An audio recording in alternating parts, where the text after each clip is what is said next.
This audio production was made with AudibleAnarchist. Ecology and Revolutionary Thought by Murray Bookchin, writing as Lewis Herbert, originally published in 1964. Introduction. In almost every period since the Renaissance, the development of revolutionary thought has been heavily influenced by a branch of science, often in conjunction with a school of philosophy. Astronomy in the time of Copernicus and Galileo helped to guide a sweeping movement of ideas from the medieval world, riddled by superstition, into one pervaded by a critical rationalism, openly naturalistic and humanistic in outlook. During the Enlightenment, the era that culminated in the Great French Revolution, this liberatory movement of ideas was reinforced by advances in mechanics and mathematics. The Victorian era was shaken to its very foundations by evolutionary theories in biology and anthropology, by Marx's reworking of Ricardian economics, and toward its end, by Freudian psychology. In our own time, we have seen the assimilation of these once liberatory sciences by the established social order. Indeed, we have begun to regard science itself as an instrument of control over the thought processes and physical being of man. This distrust of science and of the scientific method is not without justification. Quote, many sensitive people, especially artists, unquote, observes Abraham Maslow, quote, are afraid that science besmirches and depresses, that it tears things apart rather than integrating them, thereby killing rather than creating, unquote. What is perhaps equally important, modern science has lost its critical edge. Largely functional or instrumental in intent, the branches of science that once tore the chains of man are now used to perpetuate and gild them. Even philosophy has yielded to instrumentalism and tends to be little more than a body of logical contrivances, the handmaiden of the computer rather than the revolutionary. There is one science, however, that may yet restore and even transcend the liberatory estate of the traditional sciences and philosophies. It passes rather loosely under the name of ecology, a term coined by Haeckel a century ago to denote, quote, the investigation of the total relations of the animal both to its inorganic and to its organic environment, unquote. At first glance, Haeckel's definition sounds innocuous enough, and ecology, narrowly conceived as one of the biological sciences, is often reduced to a variety of biometrics in which field workers focus on food chains and statistical studies of animal populations. There is an ecology of health that would hardly offend the sensibilities of the American Medical Association, and a concept of social ecology that would conform to the most well-engineered notions of the New York City Planning Commission. Broadly conceived, however, ecology deals with the balance of nature. Inasmuch as nature includes man, the science basically deals with the harmonization of nature and man. This focus has explosive implications. The explosive implications of an ecological approach arise not only from the fact that ecology is intrinsically a critical science, in fact critical on a scale that the most radical systems of political economy failed to attain, but it is also an integrated and reconstructive science. This integrative, reconstructive aspect of ecology, carried through to all its implications, leads directly into anarchic areas of social thought. For in the final analysis, it is impossible to achieve a harmonization of man and nature without creating a human community that lives in a lasting balance with its natural environment. Part 1. The critical nature of ecology. Let us examine the critical edge of ecology, a unique feature of the science in a period of general scientific docility. Basically, this critical edge derives from the subject matter of ecology, from its very domain. The issues with which ecology deals are imperishable in the sense that they cannot be ignored without bringing into question the viability of the planet, indeed the survival of man himself. The critical edge of ecology is due not so much to the power of human reason, a power that science hallowed during its most revolutionary periods, but to a still higher power, the sovereignty of nature over man and all his activities. It may be that man is manipulable, as the owners of the mass media argue, or that elements of nature are manipulable, as the engineers demonstrate by their dazzling achievements. But ecology clearly shows that the totality of the natural world, nature taken in all its aspects, cycles, and interrelationships, cancel out all human pretensions to mastery over the planet. The great wastelands of North Africa and the eroded hills of Greece, once areas of a thriving agriculture or a rich natural flora, are historic evidence of nature's revenge against human parasitism. Yet none of these historical examples compare in weight and scope with the effects of man's despoliation and nature's revenge since the days of the Industrial Revolution, and especially since the end of the Second World War. Ancient examples of human parasitism were essentially local in scope. They were precisely examples of man's potential for destruction and nothing more. Often they were compensated by remarkable improvement in the natural ecology of a region, as witnessed the European peasantry's superb reworking of the soil during centuries of cultivation and the achievements of Inca agriculturalists in terracing the Andes Mountains during pre-Columbian times. Modern man's despoliation of the environment is global in scope, like his imperialism. It is even extraterrestrial, as witnessed the disturbances of the Van Allen Belt a few years ago. Today, human parasitism disrupts more than the atmosphere, climate, water resources, soil, flora, and fauna of the region. It upsets virtually all the basic cycles of nature and threatens to undermine the stability of the environment on a worldwide scale. As an example of the scope of modern man's disruptive role, it has been estimated that the burning of fossil fuels, coal and oil, adds 600 million tons of carbon dioxide to the air annually, about 0.03% of the total atmospheric mass. This, I may add, aside from an incalculable quantity of toxicants. Since the Industrial Revolution, the overall atmospheric mass of carbon dioxide has increased by 13% over earlier, more stable levels. It could be argued on very sound theoretical grounds that this growing blanket of carbon dioxide, by intercepting heat radiated from the Earth into outer space, will lead to rising atmospheric temperatures, to a more violent circulation of air, to more destructive storm patterns, and eventually to a melting of the polar ice caps possibly in 2 or 3 centuries, rising sea levels, and the inundation of vast land areas. Far removed as such a deluge may be, the changing proportion of carbon dioxide to other atmospheric gases is a warning of the impact man is having on the balance of nature. A more immediate ecological issue is man's extensive pollution of the Earth's waterways. What counts here is not the fact that man befouls a given stream, river, or lake, a thing he has done for ages, but rather the magnitude that water pollution has reached in the past 2 generations. Nearly all the surface waters of the United States are polluted. Many American waterways are open cesspools that properly qualify as extensions of urban sewage systems. It would be a euphemism to describe them any longer as rivers or lakes. More significantly, large portions of groundwater are sufficiently polluted to be undrinkable, even medically hazardous, and a number of local hepatitis epidemics have been traced to polluted wells in suburban areas. In contrast to surface water pollution, groundwater or subsurface water pollution is immensely difficult to eliminate and tends to linger on for decades after the sources of pollution have been removed. An article in a mass circulation magazine appropriately describes the polluted waterways of the United States as, quote, our dying waters, unquote. This despairing apocalyptic description of the water pollution problem in the United States really applies to the world at large. The waters of the Earth, conceived as factors in a large ecological system, are literally dying. Massive pollution is destroying the rivers and lakes of Africa, Asia, and Latin America as media of life, as well as the long-abused waterways of highly industrialized continents. Even the open sea has not been spared from extensive pollution. I speak here not only of radioactive pollutants from nuclear bomb tests and power reactors, which apparently reach all the flora and fauna of the sea. It suffices to point out that the discharge of diesel oil waste from ships in the Atlantic has become a massive pollution problem, claiming marine life in enormous numbers every year. Accounts of this kind can be repeated for virtually every part of the biosphere. Pages can be written on the immense losses of productive soil that occur annually in almost every continent of the Earth, on the extensive loss of tree cover in areas vulnerable to erosion, on lethal air pollution episodes in major urban areas, on the worldwide distribution of toxic agents such as radioactive isotopes and lead, on the chemicalization of man's immediate environment, one might say his very dinner table, with pesticide residues and food additives. Pieced together like bits of a jigsaw puzzle, these affronts to the environment form a pattern of destruction that has no precedent in man's long history on the Earth. Obviously, man could be described as a highly destructive parasite, who threatens to destroy his host, the natural world, and eventually himself. In ecology, however, the word parasite, used in this oversimplified sense, is not an answer to a question, but raises a question itself. Ecologists know that a destructive parasitism of this kind usually reflects the disruption of an ecological situation. Indeed, many species, seemingly highly destructive under one set of conditions, are eminently useful under another set of conditions. What imparts a profoundly critical function to ecology is the question raised by man's destructive activities. What is the disruption that has turned man into a destructive parasite? What produces a form of human parasitism that not only results in vast natural imbalances, but also threatens the very existence of humanity itself? The truth is that man has produced imbalances not only in nature, but more fundamentally in his relations with his fellow man, in the very structure of his society. To state this thought more precisely, the imbalances man has produced in the natural world are caused by the imbalances he has produced in the social world. A century ago, it would have been possible to regard air pollution and water contamination as the result of greed, profit-seeking, and competition. In short, as the result of the activities of industrial barons and self-seeking bureaucrats. Today, this explanation would be a gross oversimplification. It is doubtless true that most bourgeois enterprises are still guided by a public-be-damned attitude, as witness the reactions of power utilities, automobile concerns, and steel corporations to pollution problems. But a more deep-rooted problem than the attitude of the owners is the size of the firms themselves. Their enormous physical proportions, their location in a particular region, their density with respect to a community or a waterway, their requirements for raw materials and water, and their role in the national division of labor. What we are seeing today is a crisis not only in natural ecology, but above all in social ecology. Modern society, especially as we know it in the United States and Europe, is being organized around immense urban belts at one extreme, a highly industrialized agriculture at the other extreme, and capping both, a swollen, bureaucratized, anonymous state apparatus.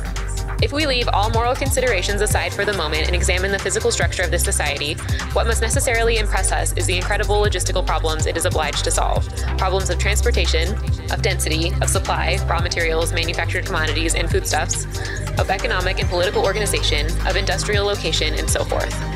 The burden of this type of urbanized and centralized society places on any continental area is enormous. If the process of urbanizing man and industrializing agriculture were to continue unabated, it would make much of the earth inhospitable for viable, healthy human beings and render vast areas utterly uninhabitable. Ecologists are often asked, rather tauntingly, to locate with scientific exactness the ecological breaking point of nature, presumably the point at which the natural world will cave in on man. This is equivalent to asking a psychiatrist for the precise moment when a neurotic will become a non-functional psychotic. No such answer is ever likely to be available, but the ecologist can supply a strategic insight into the directions man seemed to be following as a result of his split with the natural world. From the standpoint of ecology, man is dangerously simplifying his environment.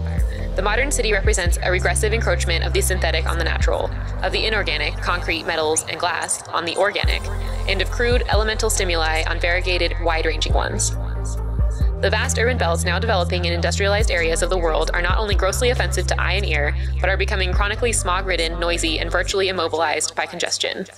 This process of simplifying man's environment and rendering it increasingly elemental and crude has a cultural as well as physical dimension. The need to manipulate immense urban populations to transport, feed, employ, educate, and somehow entertain millions of densely concentrated people daily leads to a crucial decline in civic and social standards. A mass concept of human relations, totalitarian, centralistic, and regimented in orientation, tends to dominate the more individuated concepts of the past. Bureaucratic techniques of social management tend to replace humanistic approaches. All that is spontaneous, creative, and individuated is circumscribed by the standardized, the regulated, and the massified. The space of the individual is steadily narrowed by restrictions imposed upon him by a faceless, impersonal social apparatus. Any recognition of unique personal qualities is increasingly surrendered to the needs, more precisely the manipulation of the group, indeed of the lowest common denominator of the mass. A quantitative, statistical approach, a beehive manner of dealing with man, tends to triumph over the precious, individualized qualities approach that places its strongest emphasis on personal uniqueness, free expression, and cultural complexity. The same regressive simplification of the environment occurs in modern agriculture. The manipulated people in modern cities must be fed, and feeding them involves an extension of industrial farming. Food plants must be cultivated in a manner that allows for a high degree of mechanization, not to reduce human toil, but to increase productivity and efficiency, to maximize investments, and to exploit the biosphere. Accordingly, the terrain must be reduced to a flat plain, to a factory floor, if you will, and natural variations in topography must be diminished as much as possible. Plant growth must be closely regulated to meet the tight schedules of food processing plants. Plowing, soil fertilization, sowing, and harvesting must be handled on a mass scale, often in total disregard of the natural ecology of an area. Large areas of land must be used to cultivate a single crop, a form of plantation agriculture that lends itself not only to mechanization but also to pest infestation. A single crop is the ideal environment for the proliferation of pest species. Finally, chemical agents must be used lavishly to deal with the problems created by insects, weeds, and plant diseases, to regulate crop production and to maximize soil exploitation. The real symbol of agriculture is not the sickle, or for that matter the tractor, but the airplane. The modern food cultivator is represented not by the peasant, yeoman, or even the agronomist, men who could be expected to have an intimate relationship with the unique qualities of the land on which they grow crops, but the pilot and chemist, for whom soil is a mere resource, an inorganic raw material. The simplification process is carried still further by an exaggerated regional, indeed national, division of labor. Immense areas of the planet are increasingly reserved for specific industrial tasks or reduced to depots of raw materials. Others are turned into centers of urban population, largely occupied with commerce and trade. Cities and regions, in fact countries and continents, are specifically identified with special products. Pittsburgh, Cleveland, and Youngstown with steel, New York with finance, Bolivia with tin, Arabia with oil, Europe and America with industrial goods, and the rest of the world with raw material of one kind or another. The complex ecosystems which make up the regions of a continent are submerged by the organization of entire nations into economically rationalized entities, each a way station in a vast industrial belt system, global in its dimensions. It is only a matter of time before the most attractive areas of the countryside succumb to the concrete mixer, just as most of the eastern seashore areas of the United States have already succumbed to subdivisions and bungalows. What remains in the way of natural beauty will be debased by trailer lots, canvas slums, scenic highways, motels, food stalls, and the oil slicks of motorboats. The point is that man is undoing the work of organic evolution. by creating vast urban agglomerations of concrete, metal, and glass, by overriding and undermining the complex, subtly organized ecosystems that constitute local differences in the natural world. In short, by replacing a highly complex organic environment with a simplified inorganic one, man is disassembling the biotic pyramid that supported humanity for countless millennia. In the course of replacing the complex ecological relationships on which all advanced living things depend with more elementary relationships, man is steadily restoring the biosphere to a stage that will be able to support only simpler forms of life. If this great reversal of the evolutionary process continues, it is by no means fanciful to suppose that the preconditions for higher forms of life will be irreparably destroyed, and the Earth will become incapable of supporting man himself. Ecology derives its critical edge not only from the fact that it alone, among all the sciences, presents this awesome message to humanity, but because it also presents this message in a new social dimension. From an ecological viewpoint, the reversal of organic evolution is the result of appalling contradictions between town and country, state and community, industry and husbandry, mass manufacture and craftsmanship, centralism and regionalism, the bureaucratic scale, and the human scale. Part 2. The reconstructive nature of ecology. Until recently, attempts to resolve the contradictions created by urbanization, centralization, bureaucratic growth, and statification were viewed as a vain counterdrift to progress, a counterdrift that could be dismissed as chimerical at best and reactionary at worst. The anarchist was regarded as a forlorn visionary, a social outcast, filled with nostalgia for the peasant village or the medieval commune.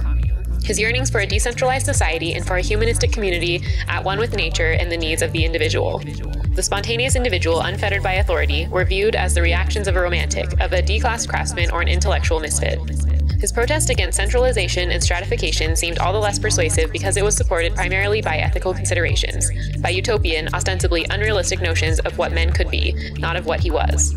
To this protest, opponents of anarchist thought, liberals, rightists, and authoritarian leftists, argued that they were the voices of historic reality, that their statist and centralist notions were rooted in the objective, practical world. Time is not very kind to the conflict of ideas. Whatever may have been the validity of libertarian and non-libertarian views a few years ago, historical development has rendered virtually all objections to anarchist thought meaningless today. The modern city and state, the massive coal-steel technology of the Industrial Revolution, the later, more rationalized systems of mass production and assembly line systems of labor organization, the centralized nation, the state and its bureaucratic apparatus all have reached their limits. Whatever progressive or liberatory role they may have possessed has clearly become entirely regressive and oppressive. They are regressive not only because they erode the human spirit and drain the community of all its cohesiveness, solidarity, and ethico-cultural standards, they are regressive from an objective standpoint, from an ecological standpoint. For they undermine not only the human spirit and the human community, but also the viability of the planet and all living things on it. It cannot be emphasized too strongly that the anarchist concepts of a balanced community, a face-to-face democracy, a humanistic technology, and a decentralized society, these rich libertarian concepts are not only desirable, but necessary. Not only do they belong to the great visions of man's future, they now constitute the preconditions for human survival. The process of social development has carried them from an ethical, subjective dimension into a practical, objective dimension. What was once regarded as impractical and visionary has become eminently practical, and what was once regarded as practical and objective has become eminently impractical and irrelevant in terms of man's development toward a fuller, unfettered existence. If community, face-to-face democracy, a humanistic, liberatory technology, and decentralization are conceived of merely as reactions to the prevailing state of affairs, a vigorous nay to the yea of what exists today, a compelling, objective case can now be made for the practicality of an anarchist society. This rejection of the prevailing state of affairs accounts, I think, for the explosive growth of intuitive anarchism among young people today. Their love of nature is a reaction against the highly synthetic qualities of our urban environment and its shabby products. Their informality of dress and manners is a reaction against the formalized, standardized nature of modern, institutionalized living. Their predisposition for direct action is a reaction against the bureaucratization and centralization of society. Their tendency to drop out, to avoid toil and the rat race, reflects a growing anger toward the mindless industrial routine bred by modern mass manufacture in the factory, the office, or the university. Their intense individualism is, in its own elemental way, a de facto decentralization of social life, a personal abdication from mass society. What is most significant about ecology is its ability to convert this often nihilistic rejection of the status quo into an emphatic affirmation of life, indeed into a reconstructive credo for a humanistic society. The essence of ecology's reconstructive message can be summed up in the word diversity. From an ecological viewpoint, balance and harmony in nature, in society, and by inference in behavior are achieved not by mechanical standardization but by its opposite, organic differentiation. This message can be understood clearly only by examining its practical meaning. Let us consider the ecological principle of diversity, what Charles Elton calls the, quote, conservation of variety, unquote, as it applies to biology, specifically to agriculture. A number of studies, Lotka's and Volterra's mathematical models, Gauss's experiments with protozoa and mites in controlled environments, and extensive field research clearly demonstrate that fluctuations in animal and plant populations, ranging from mild to pest-like proportions, depend heavily upon the number of species in an ecosystem and the degree of variety in the environment. The greater the variety of prey and predators, the more stable the population. The more diversified the environment in terms of flora and fauna, the less likely there is to be ecological instability. Stability is a function of complexity, variety, and diversity. If the environment is simplified and the variety of animal and plant species is reduced, fluctuations in population become marked and tend to get out of control. They tend to reach pest proportions. In the case of pest control, many ecologists now conclude that we can avoid the repetitive use of toxic chemicals such as insecticides and herbicides by allowing for a greater interplay among living things. We must allow more room for natural spontaneity for the diverse biological forces that make up an ecological situation. Quote, European entomologists now speak of managing the entire plant insect community, unquote, observes Robert L. Rudd. Quote, it is called manipulation of the biocenos. The biocenetic environment is varied, complex, and dynamic. Although numbers of individuals will constantly change, no one species will normally reach pest proportions. The special conditions which allow high populations of a single species in a complex ecosystem are rare events. Management of the biocenos, or ecosystem, should be our goal, challenging as it is, unquote. The manipulation of the biocenos in a meaningful way, however, presupposes a far-reaching decentralization of agriculture. Wherever feasible, industrial agriculture must give way to soil and agricultural husbandry. The factory floor must yield to gardening and horticulture. I do not wish to imply that we must surrender the gains acquired by large-scale agriculture and mechanization. What I do contend, however, is that the land must be cultivated as though it were a garden. Its flora must be diversified and carefully tended, balanced by a fauna and tree shelter appropriate to the region. Decentralization is important, moreover, for the development of the agriculturalist as well as for the development of agriculture. Food cultivation, practiced in a truly ecological sense, presupposes that the agriculturalist is familiar with all the features and subtleties of the terrain on which the crops are grown.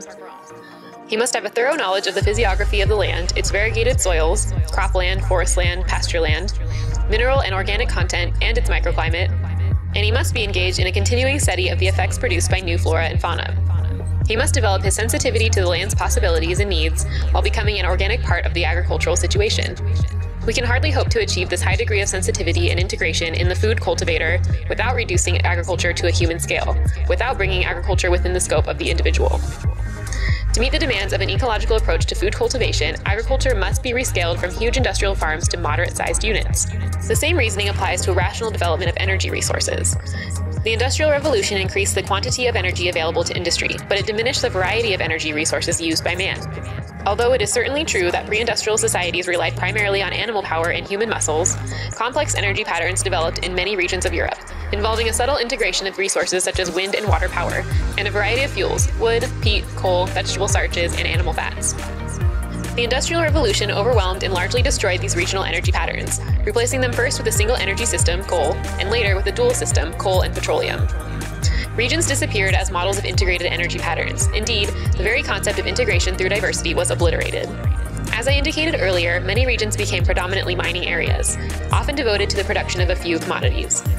We need not review the role this breakdown in true regionalism has played in producing air and water pollution, the damage it has inflicted on large areas of the countryside, and the depletion of our precious hydrocarbon fuels. We can, of course, turn to nuclear fuels, but it is chilling to think of the lethal radioactive waste that would require disposal if power reactors were our major energy source. Eventually, an energy system based on radioactive materials would lead to the widespread contamination of the environment, at first in a subtle form, but later on a massive and palpably destructive scale. Or we could apply ecological principles to the solution of our energy problems. We could try to re-establish earlier regional energy patterns using a combined system of energy provided by wind, water, and solar power. We would be aided by more sophisticated devices than any known in the past. We have now designed wind turbines that could supply electricity in a number of mountainous areas to meet the electric power needs of a community of 50,000 people. We have perfected solar energy devices that yield temperatures high enough in warmer latitudes to deal with most metallurgical problems. Used in conjunction with heat pumps, many solar devices could provide as much as 3/4, if not all, of the heat required to comfortably maintain a small family house. And at this writing, the French are completing a tidal dam at the mouth of the Rance River in Brittany that is expected to produce more than 500 million kilowatt-hours of electricity a year. In time, the Rance River project will meet most of the electrical needs of northern France. Solar devices, wind turbines, and hydroelectric resources taken singly do not provide a solution for our energy problems and the ecological disruption created by conventional fuels. Pieced together as a mosaic, as an organic energy pattern developed from the potentialities of a region, they could amply meet the needs of a decentralized society. In sunny latitudes, we could rely more heavily on solar energy than on combustible fuels. In areas marked by atmospheric turbulence, we could rely more heavily on wind devices. And in suitable coastal areas or inland regions with a good network of rivers, the greater part of our energy would come from hydroelectric installations. In all cases, we would use a mosaic of non-combustible, combustible, and nuclear fuels.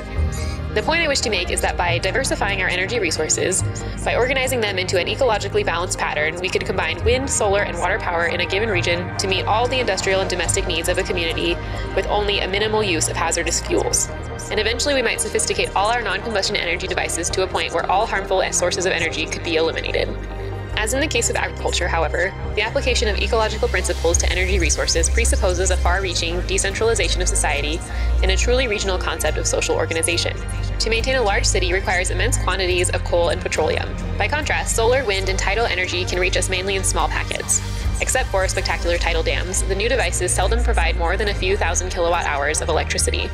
It is difficult to believe that we will ever be able to design solar collectors that can furnish us with immense blocks of electric power produced by a giant steam plant. It is equally difficult to conceive of better wind turbines that will provide us with enough electricity to illuminate Manhattan Island. If homes and factories are heavily concentrated, devices for using clean sources of energy will probably remain mere playthings. But if urban communities are reduced in size and widely dispersed over the land, there is no reason why these devices cannot be combined to provide us with all the amenities of an industrialized civilization. To use solar, wind, and tidal power effectively, the megalopolis must be decentralized. A new type of community, carefully tailored to the characteristics and resources of a region, must replace the sprawling urban belts that are emerging today.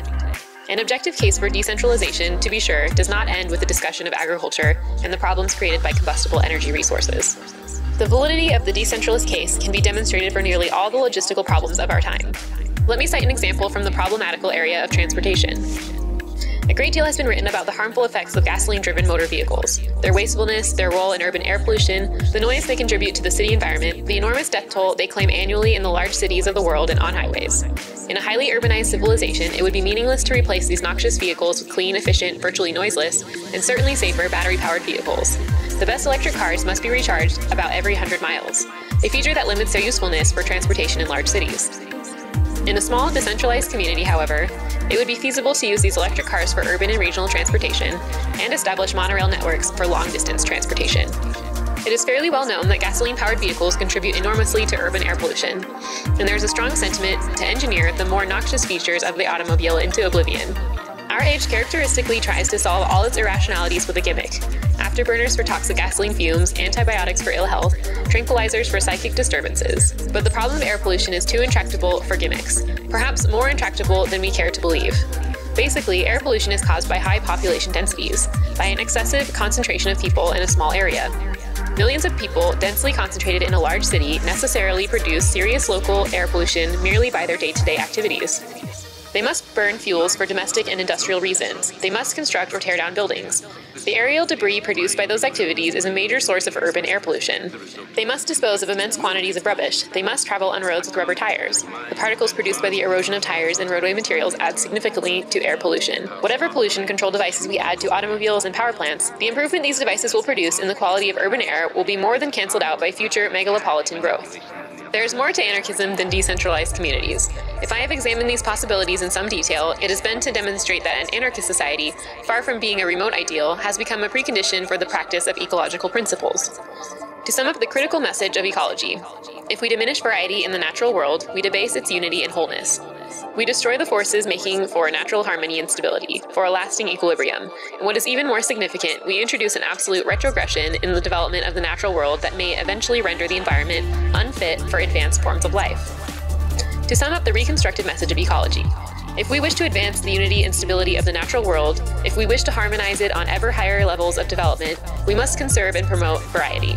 To be sure, mere variety for its own sake is a vacuous goal. In nature, variety emerges spontaneously. The capacities of a new species are tested by the rigors of climate, by its ability to deal with predators, and by its capacity to establish and enlarge its niche. Yet the species that succeeds in enlarging its niche in the environment also enlarges the ecological situation as a whole. To borrow E.A. Gutkind's phrase, it, quote, expands the environment, unquote, both for itself and for the species with which it enters into a balanced relationship. How do these concepts apply to social theory? To many readers, I suppose, it should suffice to say that inasmuch as man is part of nature, an expanding natural environment enlarges the basis for social development. But the answer to the question, I think, goes much deeper than many ecologists and libertarians suspect. Again, allow me to return to the ecological principle of wholeness and balance as a product of diversity. Keeping this principle in mind, the first step toward an answer is provided by a passage in Herbert Reed's The Philosophy of Anarchism. In presenting his Measure of Progress, Reed observes, quote, progress is measured by the degree of differentiation within a society. If the individual is a unit in a corporate mass, his life will be limited, dull, and mechanical.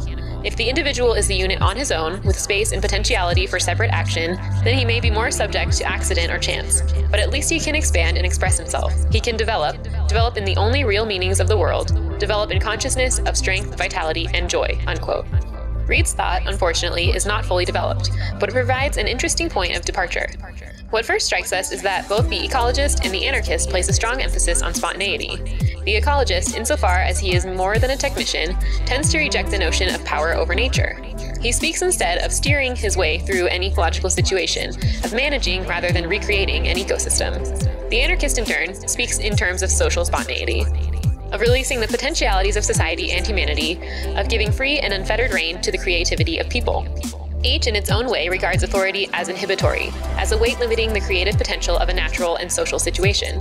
Their object is not to rule a domain, but to release it. They regard insight, reason, and knowledge as means for fulfilling the potentialities of a situation, as facilitating the working out of the logic of a situation, not of replacing its potentialities with preconceived notions or distorting their development into dogmas. Returning now to Reed's words, what strikes us next is that, like the ecologist, the anarchist views differentiation as a measure of progress. The ecologist uses the term biotic pyramid in speaking of biological advances. The anarchist, the word individuation to denote social advances.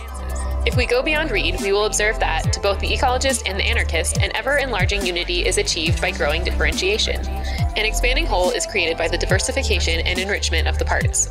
Just as the ecologist seeks to elaborate the range of an ecosystem and promote a free interplay among species, so the anarchist seeks to elaborate the range of social experience and remove all fetters to its development. Anarchism is not only a stateless society, but also a harmonized society that exposes man to the stimuli provided by both agrarian and urban life, to physical activity and mental activity, to unrepressed sensuality and self-directed spirituality, to communal solidarity and individual development, to regional uniqueness and worldwide brotherhood, to spontaneity and self-discipline, to the elimination of toil and the promotion of craftsmanship. In our schizoid society, these goals are regarded as mutually exclusive dualities, sharply opposed. They appear as dualities because of the very logistics of present-day society: the separation of town and country, the specialization of labor, the atomization of man. And it would be preposterous to believe that these dualities could be resolved without a general idea of the physical structure of an anarchist society. We can gain some idea of what such a society would be like by reading William Morris's News from Nowhere and the writings of Peter Kropotkin, but these are mere glimpses. They do not take into account the post-World War II development of technology and the contributions made by the development of ecology. This is not the place to embark on utopian writing, but certain guidelines can be presented even in a general discussion. And in presenting these guidelines, I am eager to emphasize not only the more obvious ecological premises that support them, but also the humanistic ones. An anarchist society should be a decentralized society, not only to establish a lasting basis for the harmonization of man and nature, but also to add new dimensions to the harmonization of man and man. The ancient Greeks, we are often reminded, would have been horrified by a city whose size and population precluded a face-to-face, often familiar relationship between citizens. Today, there is plainly a need to reduce the dimensions of the human community, partly to solve our pollution and transportation problems, partly also to create real communities. In a sense, we must humanize humanity. Electronic devices such as telephones, telegraphs, radios, television receivers, and computers should be used as little as possible to mediate the relations between people. In making collective decisions, and the ancient Athenian ecclesia was, in some ways, a model for making social decisions during the classical period, all members of the community should have an opportunity to acquire in full the measure of anyone who addresses the assembly. They should be in a position to absorb his attitudes, study his expressions, and weigh his motives as well as his ideas in a direct personal encounter and through full debate and face-to-face discussion. Our small communities should be economically balanced and well-rounded, partly so that they can make full use of local raw materials and energy resources, partly also to enlarge the agricultural and industrial stimuli to which individuals are exposed. The member of a community who has a predilection for engineering, for instance, should be encouraged to steep his hands in humus, the man of ideas should be encouraged to employ his musculature, the inborn farmer should gain a familiarity with the workings of a rolling mill. To separate the engineer from the soil, the thinker from the spade, and the farmer from the industrial plant may well promote a degree of vocational over-specialization that leads to a dangerous measure of social control by specialists. What is equally important, professional and vocational specialization would prevent society from achieving a vital goal: the humanization of nature by the technician and the naturalization of society by the biologist.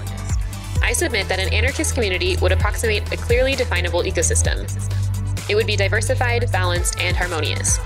It is arguable whether such an ecosystem would acquire the configuration of an urban entity with a distinct center, such as we find in the Greek polis or the medieval commune, or whether, as Guttkind proposes, society would consist of widely dispersed communities without a distinct center. In either case, the ecological scale for any of these communities would be the smallest biome capable of supporting a population of moderate size. A relatively self-sufficient community, visibly dependent on its environment for the means of life, would gain a new respect for the organic interrelationships that sustain it.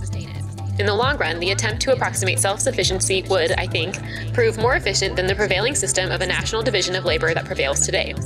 Although there would doubtless be many duplications of small industrial facilities from community to community, the familiarity of each group with its local environment and its ecological roots would make for a more intelligent and more loving use of its environment. I submit that far from producing provincialism, relative self-sufficiency would create a new matrix for individual and communal development, a oneness with the surroundings that would vitalize the community.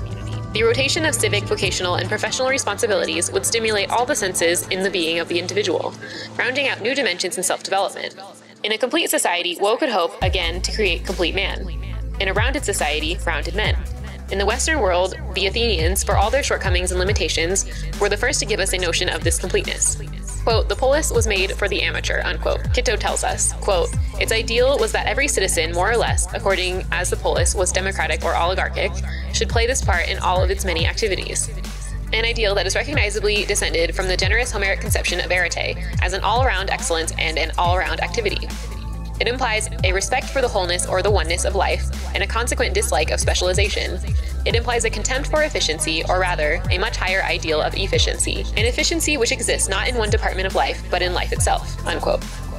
An anarchist society, although it would surely aspire for more, could hardly hope to achieve less than this state of mind. If the meshing of ecological and anarchist principles is ever achieved in practice, social life would yield a sensitive development of human and natural diversity, falling together into a well-balanced, harmonious unity. Ranging from community through region to entire continents, we would see a colorful differentiation of human groups and ecosystems, each developing its unique potentialities and exposing members of the community to a wide spectrum of economic, cultural, and behavioral stimuli. Falling within our purview would be an exciting, often dramatic variety of communal forms, here marked by architectural and industrial adaptations to semi-arid biomes, there to grasslands, elsewhere by adaptation to forested areas. We would witness a dynamic interplay between individual and group, community and environment, humanity and nature. Freed from an oppressive routine, from paralyzing repressions and insecurities, from the burdens of toil and false needs, from the trammels of authority and irrational compulsion, individuals would finally be in a position, for the first time in history, to fully realize their potentialities as members of the human community and the natural world. Part 3. Observations on Classical Anarchism and Modern Ecology. The future of the anarchist movement will depend upon its ability to apply basic libertarian principles to new historical situations. These principles are not difficult to define: a stateless, decentralized society based on the communal ownership of the means of production. There is also an anarchist ethic, if not methodology, which Bakunin basically summarized when he said, quote, "We cannot admit, even as a revolutionary transition, a so-called revolutionary dictatorship, because when the revolution comes, concentrated in the hands of some individuals, it becomes inevitably and immediately reaction," unquote. There is also need, I fear, for a vigorous, uncompromising article on taking anarchism seriously. There are far too many so-called anarchists comfortably situated in the millenarian world of bourgeois reform, and its many official and material rewards, whose notions can be regarded as mere extensions of Adam Smith. But that is a separate matter. What disquiets me, for the present, is the word classical as applied to anarchism, a word, fortunately, that is usually decorated with quotation marks. The word has strange connotations for a movement whose very lifeblood is a fervent iconoclasm, not only with respect to authority in society at large, but in itself. To my thinking, anarchism consists of a body of imperishable ideals that men have tried to approximate for thousands of years in all areas of the world. The context of these ideals has changed with time, but basic libertarian principles have altered very little through the course of history. It is vitally important that anarchists grasp the changing historical context in which these ideals have been applied, lest they needlessly stagnate because of the persistence of old formulas in new situations. In the modern world, anarchism first appeared as a movement of the peasantry and yeomanry against declining feudal institutions. In Germany, its foremost spokesman during the Peasant Wars was Thomas Müntzer. In England, Gerard Winstanley, a leading participant in the Digger movement.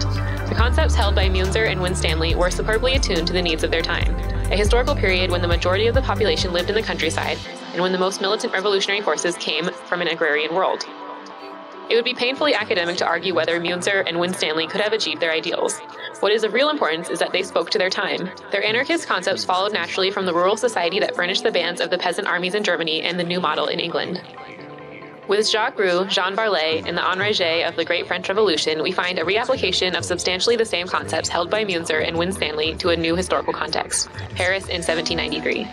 A city of nearly 700,000 people, composed, as Roudet tells us, of, quote, small shopkeepers, petty traders, craftsmen, journeymen, laborers, vagrants, and the city poor, unquote.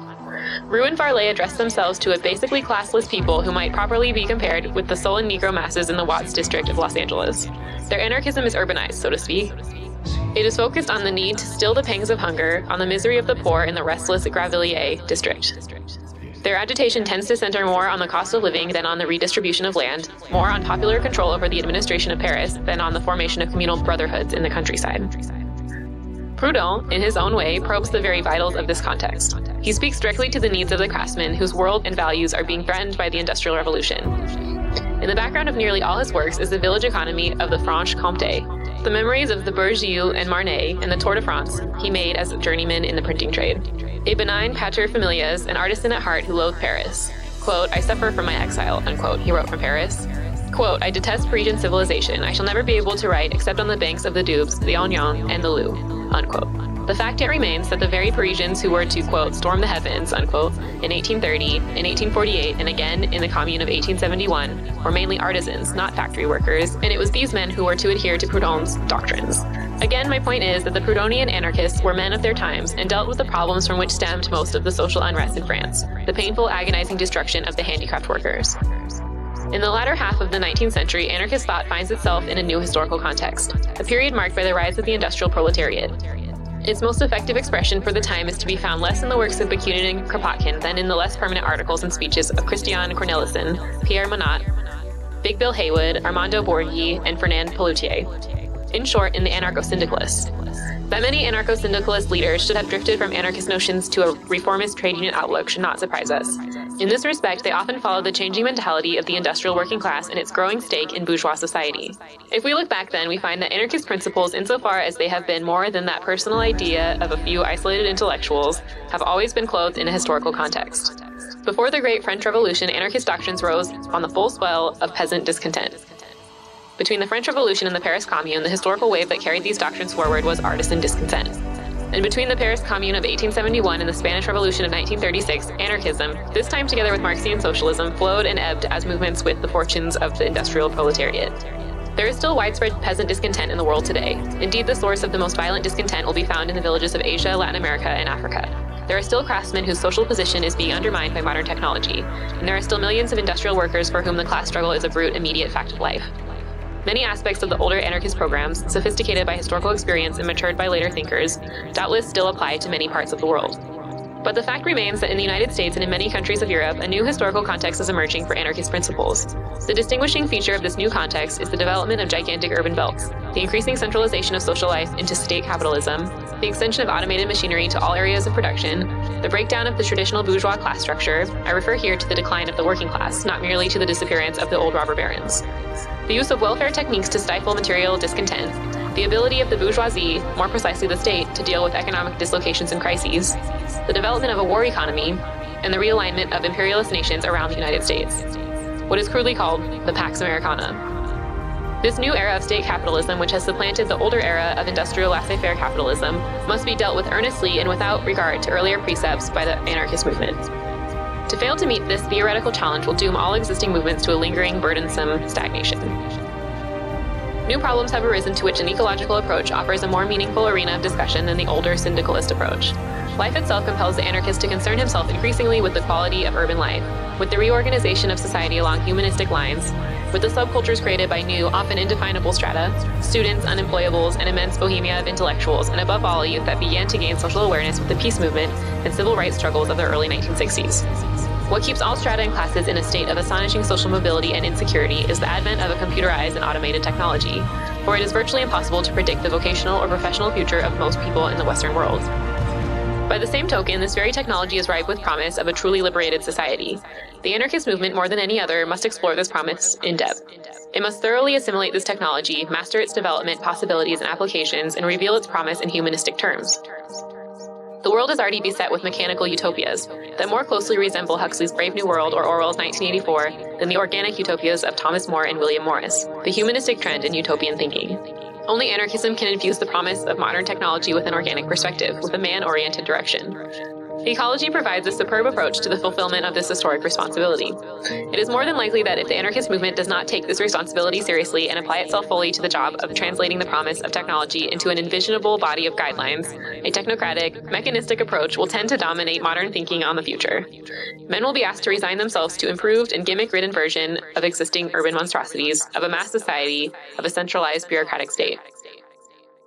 I do not believe that these monstrosities have permanence or stability. Quite to the contrary, they will seethe with unrest, regress toward a new barbarism, and eventually fall before the revenge of the natural world. But social conflict will be reduced to its most elemental, brutish terms, and it is questionable indeed if mankind will be able to regain its vision of a libertarian society. There is a fascinating dialectic in the historic process. Our age closely resembles the Renaissance, some 4 centuries ago, from the time of Thomas More to that of Valentine Andrea. The breakdown of feudal society produced a strange intermediate social zone, an indefinable epoch, when old institutions were clearly in decline and new ones had not yet arisen. The human mind, freed from the burden of tradition, acquired uncanny powers of generalization and imagination. Roaming freely and spontaneously over the entire realm of experience, it produced astonishing visions, often far transcending the material limitations of the time. Entire sciences and schools of philosophy were founded in the sweep of an essay or a pamphlet. It was a time when new potentialities had replaced the old actualities, when the general, laden with new possibilities, had replaced the burdensome particulars of feudal society, when man, stripped of traditional fetters, had turned from a transfixed creature into a vital, searching being. The established feudal classes were breaking down, and with them nearly all the values of the medieval world. A new social mobility, a restless, almost gypsy-like yearning for change, pervaded the Western world. In time, bourgeois society crystallized out of this flux, bringing with it an entirely new body of institutions, classes, values, and chains to replace feudal civilization. But for a time, the world was loosening its shackles, and it still sought a destiny that was far less defined than we suppose today, with our retrospective historical attitudes. This world haunts us like an unforgettable dawn, richly tinted, ineffably beautiful, laden with the promise of birth. Today, in the last half of the 20th century, we too are living in a period of social disintegration. The old classes are breaking down, the old values are in disintegration, and the established institutions, so carefully developed by 2 centuries of capitalist development, are decaying before our eyes. Like our Renaissance forebears, we live in an epoch of potentialities, of generalities, and we too are searching, seeking a direction from the first lights on the horizon. It will no longer do, I think, to ask of anarchism that it merely free itself from 19th century fetters and update its theories to the 20th century. In a time of such instability, every decade telescopes a generation of change under stable conditions.